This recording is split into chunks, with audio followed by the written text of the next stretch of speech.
Hello, everyone. Welcome to the first episode of my podcast where I'll be discussing major depressive disorder. Now, before I begin, there is one important point that I'd like to point out. There is a difference between depression, suffering from depression, and being depressed. Being depressed is a state in which something specific makes you sad or feel down, and it's easily treatable, while major depressive disorder or suffering from depression is something that comes from the brain. It's not really like caused by a specific thing. So I find this topic very relevant because it affects many lives, many people. Some statistics that I researched in order to prove this. For one, the National Institute of Mental Health stated that in 2017, an estimated 2.3 million adolescents aged 12 to 17 in the United States had at least one major depressive episode with severe impairment. This represented 9.4% of the U.S. population of 12 to 17-year-olds, so clearly it affects children in a significant amount. A significant number of kids are affected by major depressive disorder. Also, the Anxiety and Depression Association of America states that major depressive disorder affects more than 6.1 million U.S. adults, which is about 6.7% of the U.S. population of adults, which is obviously 18 and older. This, to me, is very staggering, and I feel like this is something that needs to be talked about more in this country because clearly it affects the lives of many. But the most staggering statistic that I found was found on the American Foundation for Suicide Prevention. I found that over 50% of all people who die by suicide suffer from major depressive disorder. So think about the amount of lives that we could save if we have more of a conversation about major depressive disorder. 50% of all suicides, half of people who die by suicide suffer from major depressive disorder.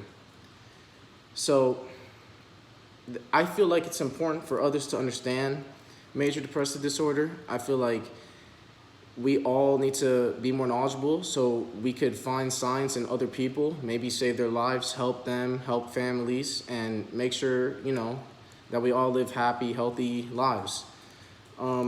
This topic interests me because I know people that suffer from depression, and it really hits to home.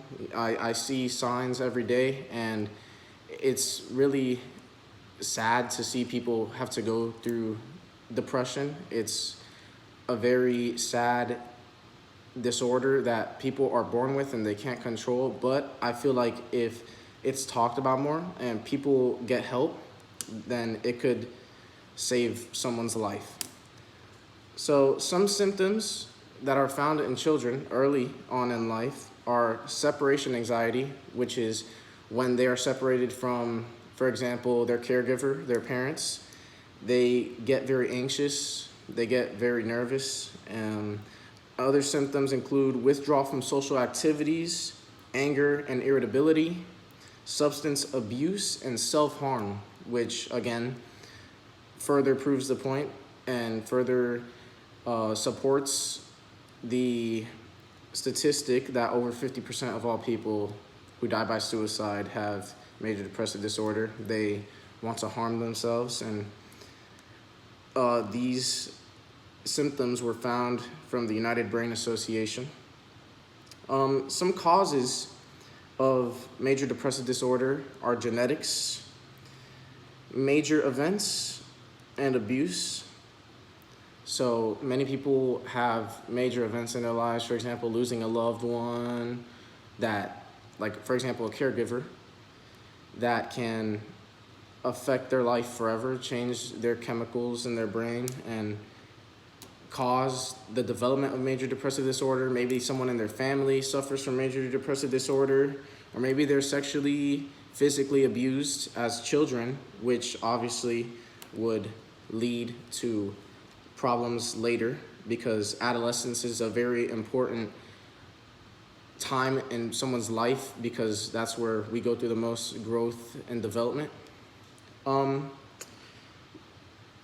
so I'm going to go over a documented case that I found on the American Psychiatric Association. Um, I'll be reading the story about a 51-year-old woman named Trish. She was brought to the emergency room by her husband because she was talking about how she felt like killing herself. She had lost interest in life about 4 months before, talking about wanting to take her own life. During that time, she reported depression every day for most of the day. Symptoms had been getting worse for months, so clearly there's development within your major depressive disorder. It continues to grow and grow and grow. She had lost about 14 pounds without dieting because she did not feel like eating.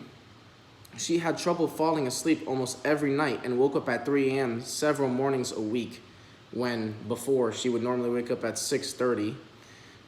She had low energy, trouble staying focused, and less ability to do her office job at a dog food processing plant. She was convinced that she had made a mistake that would lead to the deaths of thousands of dogs. She expected that she would soon be arrested and would rather kill herself than go to prison.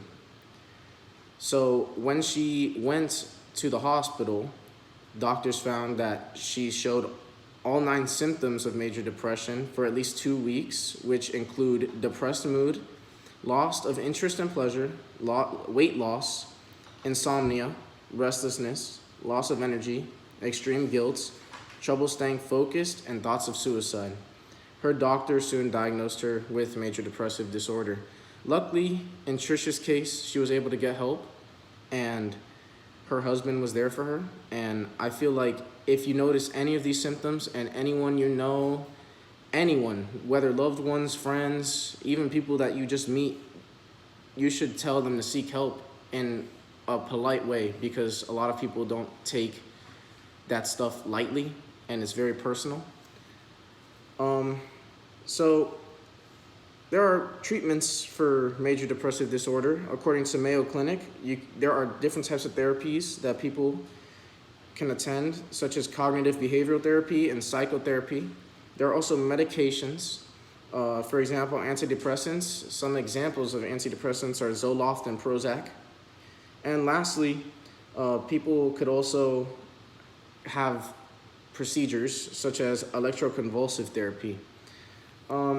So that'll end off the first episode of my podcast. I hope you enjoyed, and I hope that you learned a little bit about major depressive disorder, and I hope that we could continue and push the conversation of the importance of discussing depression. And everyone have a good day.